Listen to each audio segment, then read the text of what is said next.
तारीफ करो जोर से, जितनी ताकत है हाथों में। अपने घुटनों के बाहर आ जाओ, अंगीकार करो, खुदावंद जो कुछ आज मैं सुनूंगा मैं फलों को लेके आऊंगा। ऊंची आवाज में मांगेंगे।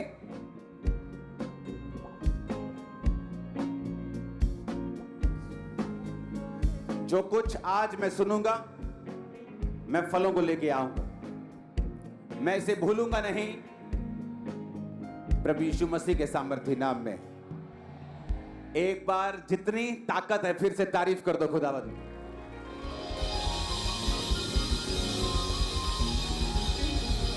Hallelujah, hallelujah. अपने पड़ोसी को बोलो, परमेश्वर भला है हर समय। मैं क्यों कह रहा हूं मालूम, हर समय? क्योंकि जब परीक्षाओं के समय होते हैं तब आप शक करते हैं वो भला है कि नहीं, पर बाइबल कहती है God is good all the time. जब अय्यूब के ऊपर परीक्षा चल रही थी तो भी वो भला था। मरकुस 1 उसकी 40 से 42 आयत जस्ट आप पढ़ेंगे स्क्रीन पे, उसको नोट कर लो। लिखा है, कोढ़ी उसके पास आया, इनको खड़े रहने दो, और उसने विनती की उसके सामने, घुटने टेकर उससे कहा, यदि तू चाहे तो मुझे शुद्ध कर सकता है।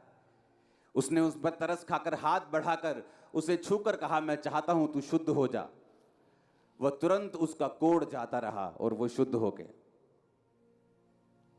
एक कोढ़ी आया और क्या बोलता है परमेश्वर को, अगर तू चाहे तो मुझे शुद्ध कर सकता है। और बाइबल कहती है जीसस ने तरस खाकर कंपैशन से उसे छुआ और कहा, मैं चाहता हूं तू शुद्ध हो जा। और लिखा तुरंत उसका कोढ़ जाता रहा और वो शुद्ध हो गया। जितना ये आसान लगता है उतना है नहीं। जब एक बंदे को कोढ़ होता था, कोढ़, तो उसको शहर से, अपने घर से, अपने मोहल्ले से निकल जाना पड़ता था और बाहर जंगलों में उसको रहना पड़ता था। चाहे वो अरबोपति बिजनेसमैन हो, चाहे वो उस टाइम का अंबानी क्यों ना हो, सबसे बड़ा बिजनेसमैन, सबसे बड़ा बुद्धिमान क्यों ना हो, लेकिन उसे छोड़ के अपना घर जाना पड़ता था। कहां पे? जंगलों में रहने के लिए।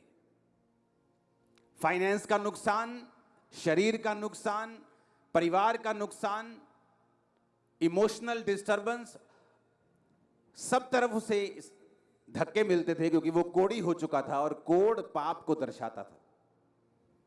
और जब वो जीसस के पास आया और उसने कहा, तू चाहे तो मुझे शुद्ध कर सकता है। मरकुस 3 उसकी 1 से 6। फिर वे आराधनालय में गया जहां एक मनुष्य था जिसका हाथ सूख गया था।